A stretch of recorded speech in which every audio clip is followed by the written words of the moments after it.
Do you feel like you've lost your joy? Is it hard to feel happy or excited about anything? Perhaps you just need a reset on your spiritual consistency. My name is Carsonial, and I help you build an intentional life using simple systems that create intentional consistency in your life, your work, and your faith. And in this video, I'm going to share a simple system that you can use to get your spiritual consistency back on track today. I went through a season where I really struggled with losing my joy. I felt frustrated, just frustrated all the time. I was still going to church, going through all the motions, but just felt spiritually drained. But before I tell you what made it better, let me tell you what made it worse. Not talking about it with an accountability partner. Fully just hitting the throttle on doom scrolling and mindless entertainment, and basically just avoiding the Bible like the dentist. So let me pause here for just a quick second.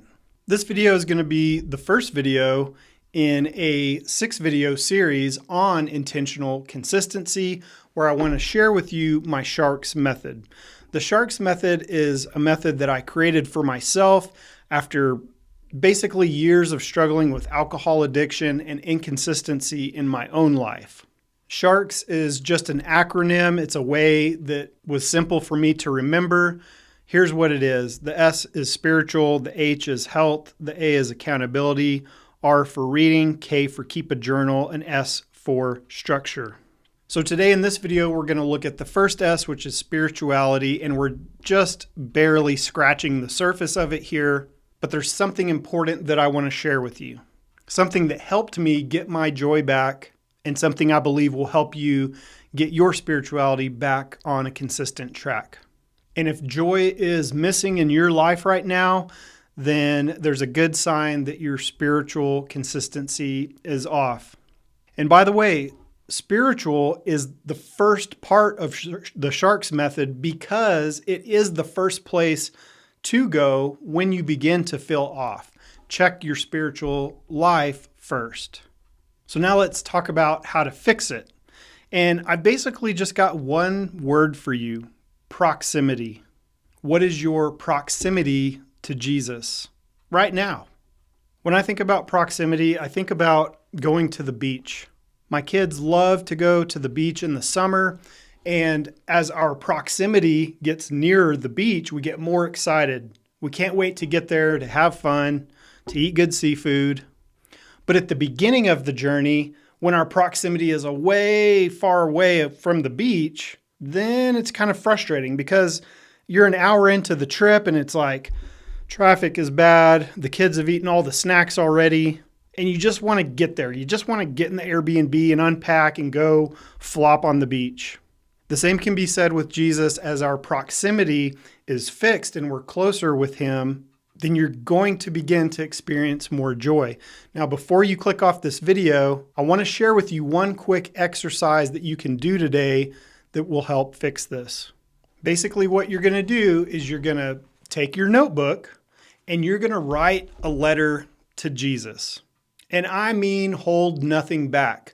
Pour everything out. Write him a letter, letting him know everything, how you're feeling, where you're frustrated, what's going on in your life, where you feel like he's missing, or maybe you're frustrated with him, like, why aren't you fixing this? Why aren't you showing up over here when I need you? Everything that comes to your mind, everything that has caused you to lose joy, have anxiety, or just be unhappy and frustrated, write it in a letter to him. That's it. But as you do this, let him minister to you. Writing things down on paper forces you to slow down and get everything out of your head and onto the paper. Think of it like a good old brain enema. Now, as you write this letter, I want you, and I would do this today, I want you to focus on just two things. The first one is, what do you feel? What do you feel as you're writing to him? The second thing I want you to think about as you write this letter is, can you feel his love as you write the letter? I trust that you will. I trust some teardrops that have fallen on my paper to tell you that this works. If you're worried about privacy and you don't want to put it in your journal, just grab a legal pad or just a notepad or something. And when you're done, you can just throw it away. Or what I would recommend is burn it. It's kind of symbolic of him burning your burdens away.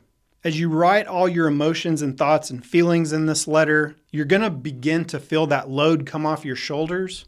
And you're going to be able to feel the burdens come off of you and onto him as you take his burden, which is light. His yoke is easy and his burden is light.